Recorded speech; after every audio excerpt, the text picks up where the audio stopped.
This is a quick video. I've just had somebody ask about the hole that I cut in the side. So you want to take this plastic thing off here because it's going to get hot.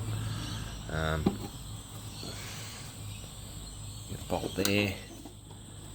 There's one there that's missing on mine. Another one there. And there should be a nut over the front that's also missing on mine. Just take that bit of plastic off.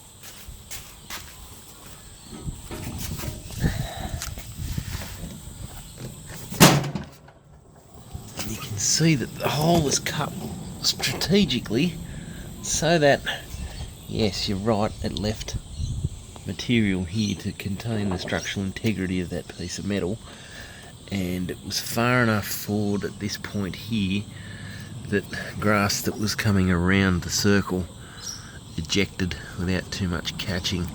I sort of used the position of that as the end point, and that's quite a kickback curve right up to there to keep a nice line that sort of removed a bit of metal nicely. So yeah, there you go. It was a big grinder wheel.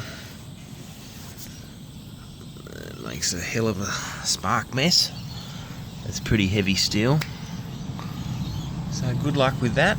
And in response, I'd like you to get your key and hold it next to a ruler from both the side and the front view so that I can fashion the key, because I've lost mine. I need to know the basic profile. I've got an idea, but the length will help. Thanks for watching.